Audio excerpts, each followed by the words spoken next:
எனக்கு சகல அதிகாரமும் கொடுக்கப்பட்டிருக்கிறது. அந்த அதிகாரம் என்ன என்று உங்களுக்கு தெரியுமா? இந்த ஒரே பிரபஞ்சத்துல தான் ரெண்டு பேருமே இருக்கிறாங்க. புரிஞ்சுச்சா? இப்போ அடுத்து அந்த உவமைக்குள்ள என்ன எடுத்துன்னு போறாருன்னா, இந்த ஐஸ்வர்யவானுக்கு நிறைய ஆடுகள் நிறைய மாடுகள் இருந்துச்சாம். அங்க நம்ம பார்த்துட்டோம், தாவீதுன்ற ராஜாவுக்கு நிறைய மனைவிகள் மறுமனையாட்டிகள் இருந்தாங்க. இந்த சாத்தான்ன்ற ஐஸ்வர்யவானுக்கு நிறைய ஆடுகளுக்கு தான் நிறைய மாடுகள் இருக்கா. இதுனா இது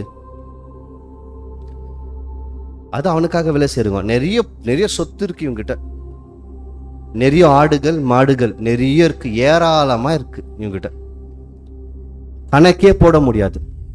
இந்த ஒட்டுமொத்தமான உலகமும் இன்னைக்கு யார்கிட்ட தெரியுங்களா இருக்கு? உலகம், நாடுகள், ராஜ்யங்கள், அரசியல் எல்லாமே எங்கதான் இருக்குன்னு பாத்தீங்கன்னா சாத்தானோடைய கட்டுப்பாட்டுக்குள்ளதான் இருக்கு. இது இவனே சொல்றா இல்லையா?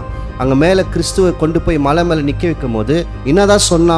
வாசிக்கலாம் அந்த வசனத்தை, லூக்கா 4:5. பின்பு பிசாசு அவரை உயர்ந்த மலையின் மேல் கொண்டு போய் உலகத்தின் சகல ராஜ்யங்களையும் ஒரு நிமிஷத்திலே அவருக்கு காண்பித்து, உலகத்துல இருக்கிற ராஜ்யங்களை ஒரு நிமிஷத்துல காமிச்சு, இதெல்லாம் என்ன சொல்றா? இது யாருதுன்றா? இவைகள் எல்லாவற்றின் மேலும் உள்ள அதிகாரத்தையும் இவைகளின் மகிமையையும் உமக்கு தருவேன். இவைகள் எனக்கு ஒப்பு கொடுக்கப்பட்டிருக்கு. எனக்கு ஒப்பு கொடுக்கப்பட்டிருக்கு. புரியுதுங்களா? அப்ப சாத்தானுக்கிட்ட நிறைய இருக்கா, நிறைய ஸ்டாக் இருக்கு. அதாவது நிறைய மிருகங்கள். ஏன் மிருகங்களின் ஜனங்களை பார்த்து பேசப்படுது? நம்மளாம் மிருகமா?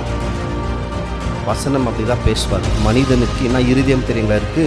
மிருக இருதயம் அப்படின்லாம் பிரசங்கில பேசியிருக்காங்க.